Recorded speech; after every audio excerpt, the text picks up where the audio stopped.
Jesus heard my prayer, and it's all right now.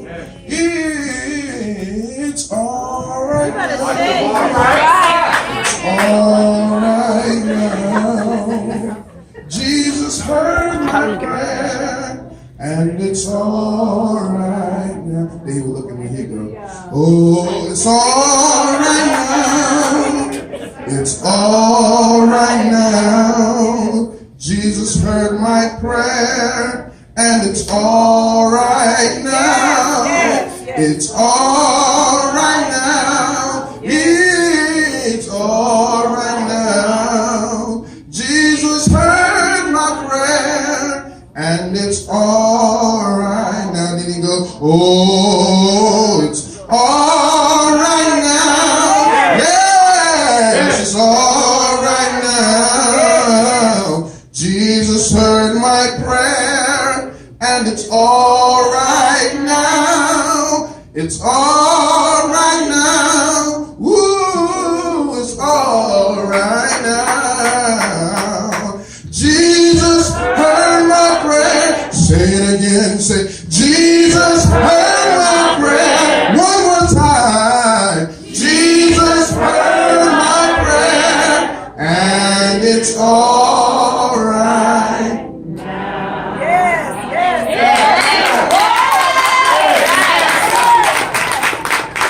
Turn with me, if you will, to Matthew 10. Yes. When you get there, say amen. Amen. I'm really not going to be that long. I'm tired. I've been working this week. I feel a nap coming on. Stay woke. We're going to begin at the first verse. The text. I'm reading from the Message Bible. It's easy for me. It says, the prayer was no sooner prayed than it was answered. Jesus called 12 of his followers and sent them into the right fields. He gave them power to kick out evil spirits and to tenderly care for the bruised and hurt lives. This is the list of the 12 he sent. Simon, they called him Peter, or the Rock. Andrew, his brother. James, Zebedee's son. John, his brother. Philip, Bartholomew. Thomas, Matthew, the tax man. James, son of Alphaeus. Thaddeus, Simon the Canaanite, and Judas Iscariot, who later turned on him. I'm going to stop right there. All right, so a lot of y'all know I'm a fraternal man. And we're talking about brotherhood on this morning. I don't really have a subject. I'm just going to talk to y'all for a little bit. Is that all right? It's all right. All right, so being in a fraternity, before you can get the perks of being a fraternal man, you have to go through what's called a process. So pretty much, you're given certain tasks you have to do, and you have to carry out these tasks. And once the tasks are done, it's not so much a reward, but it's moving forward. So I'll give y'all a quick story. It's actually quite funny. So it was our Founders Day. I'm going somewhere with this. Stick with me. It was our Founders Day. And the night before, the guy who pledged me, he said, I want you four, it was 4 of us at the time, to go out and paint the entire campus red, black, and gold. Cool. So in front of every major building, which is pretty much all of them, because Dell State was so big, we wrote Happy Founders Day, Find Me Out for all the good stuff. So the next day, because we were supposed to stay hidden, they found us, and they told us good job, you know. And we kind of got a break that night. Kind of. They still work us. If you will, for a moment, I would present to you the founder of the disciples, Jesus Christ. Okay, sir. The disciples being the first fraternity, okay? Charging them to go out and cast out devils, to heal the sick, to take care of the poor, okay? Brotherhood is the relationship between brothers, an association, in society or community of people linked by a common interest, trade, or religion. Me personally, I have 8 brothers and 2 sisters. Okay, 8. That's real. 8 brothers and 2 sisters, and most of them are as big as me. Being raised, you have to stick together, and you can't tell on each other, because when one get in trouble, we all got in trouble. So it taught us to trust each other, no matter what. If somebody broke the vase, I don't know who did it. Nobody knew. We always stuck together, no matter what. Brothers are honest, even when it hurts. And these don't have to be your natural brothers. You be spiritual brothers, your best friends, who eventually turn into family. I got a couple of those. Brothers keep your best interests at heart. So they're honest and they're loyal. Okay? Brothers. Okay? So I have a great example of one of those people. Jeremiah. Young.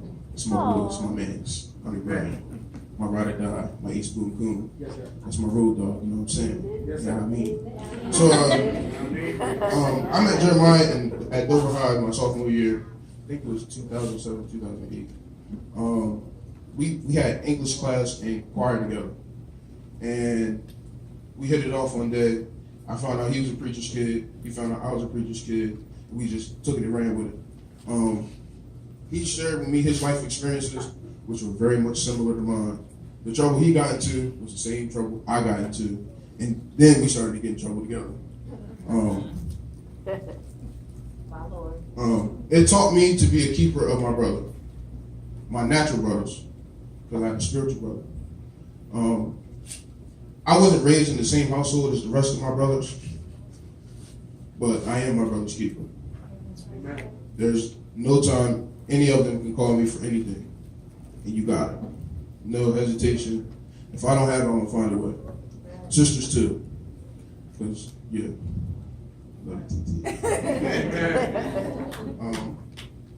Being a good brother, you have to hold your brother accountable. You have to be responsible for them, and that have to be the same for you. It's the big difference between being friends and family. You know, they say blood is thicker than water. You know what I'm saying? So pretty much like, if I knew Jeremiah had stole $5, I'm gonna tell him about it. So you was raised better than that. You know better. Now, in the heat of the moment, I'm not gonna say nothing because I don't want to embarrass him. I'm trying to hold him to the side, but I'm still my brother's keeper. I gotta hold him accountable. I gotta be accountable for him. So I'm gonna tell him he's wrong.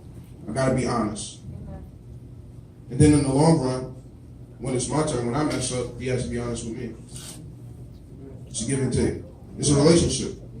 Any relationship has to have what? Communication, trust, and love. Okay? If I didn't tell him he was wrong, he would keep doing it.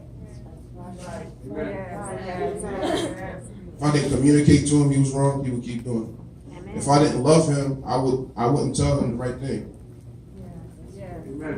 And if he kept doing it, it would make me not trust him. That's why in relationships, communication, trust, love is key. That was good.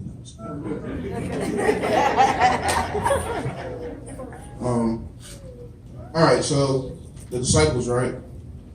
Now, Jesus had two main homies, pretty much.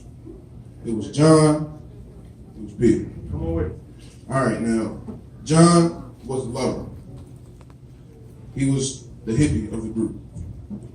He was all about peace, love, and happiness. Peter was the hood, straight up. It's Peter bust your head to the white meat.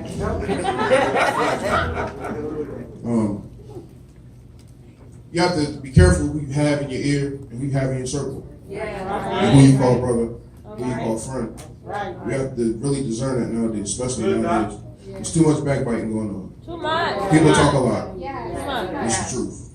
Especially in the generations coming up. it was one thing, you know, in my generation.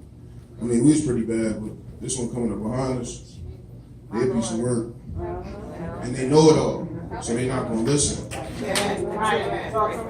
So it's our job as the older generation, as the older saints,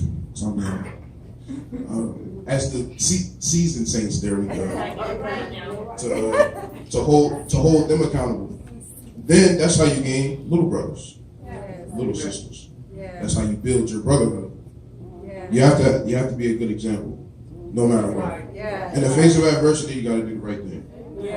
Peer pressure sucks. Okay, keeping it real. Peer pressure hurts. When in the heat of the moment, you got to choose the right or the wrong thing to do, because people are looking at you. You got to pick the right thing, no matter what. It's one thing, you know what I'm saying, to pick the wrong thing and then regret doing it. Because guilt eats away at you. It makes you feel really, really bad. You won't eat, you won't sleep. Guilt does that to people. So just do the right thing. I have a saying. I say it everywhere I go. In most situations. It's 3 words. Look at your neighbor. Say, neighbor. Cut the crap. Cut the crap.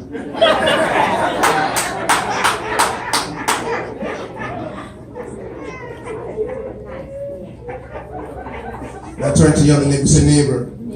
Just be nice. See, if you do the right thing, you're already cutting the crap. And if you're being nice, now you're being a good saint. So you're doing the right thing. You're being accountable. You're upholding your brothers. You're being responsible for them. You know what I'm saying? You're communicating with them. You're loving them. That's what makes a good brother. That's what makes you a better brother or sister. It's meant to. We all right.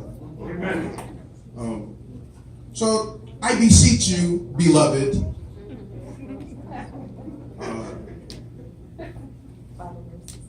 to love each other and to keep building. Never settle, okay? Never settle. If the disciples would have stopped preaching and teaching when Jesus died, where would we be now? Yeah, think about it. I mean, yeah, Peter denied Jesus. But Peter, after Jesus was gone, was a rock. He went hard for Jesus all the time. Always locked up.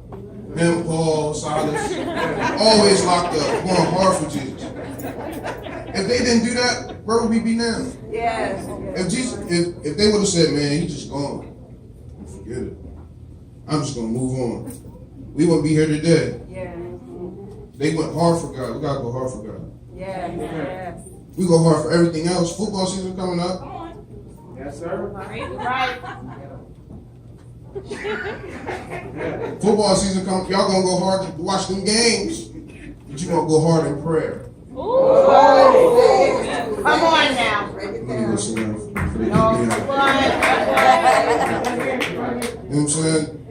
We gotta really search ourselves and ask God to search us to find what's wrong and fix it, so we can be better, effective leaders, better mothers, better fathers, better people, better brothers, better sisters. We just really gotta look out for each other.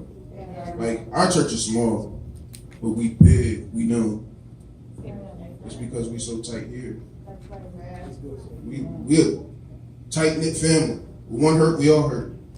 One cry, we all cry. One got bad knees, we all got bad knees. But we tight-knit. We feel each other's pain. That's what family do. Am I right about it? Right. All right. I'm about to sit down now. My last point. I'm done. We have to remember to always be faithful. I'll tell you my testimony.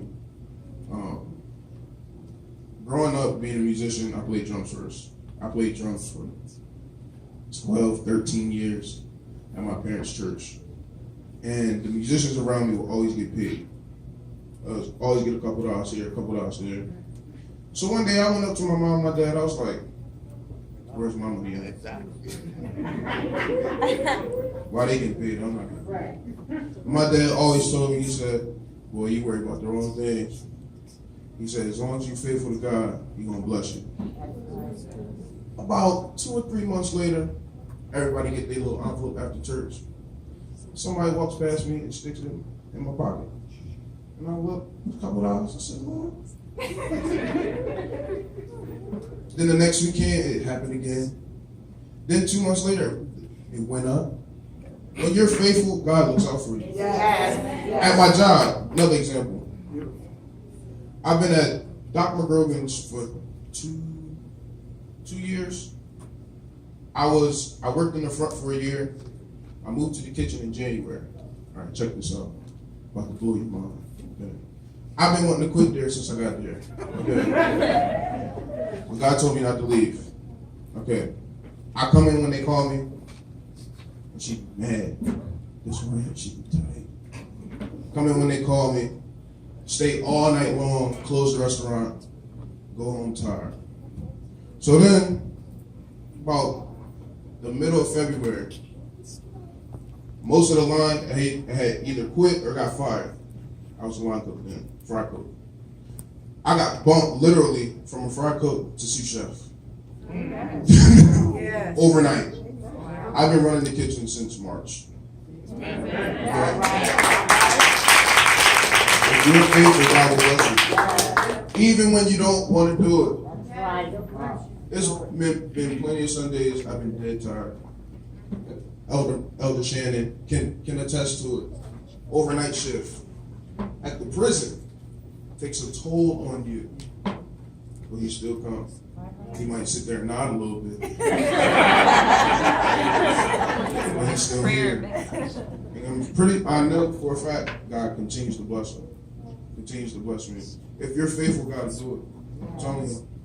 Even when you don't want to do it, you got to do it. You got to go hard for God. You go hard for God, He's going to go hard for you. The Bible says, ask me for a hard thing. Then it turned around and said, is there anything too hard for God? Right. That's what it said. Yes. Come on. Yes. That's what it said. If you faithful, God will bless you. I promise you. I'm a living testimony. God will bless you if you're faithful. I could only play in one key when I got here. Literally the key of E. Literally the key of E. I can play in all keys now. I might fake for a couple of them. If you're faithful, God will do it for you. He will definitely do it for you. I love you guys. Thank y'all for saying hello. But God bless y'all. I love y'all.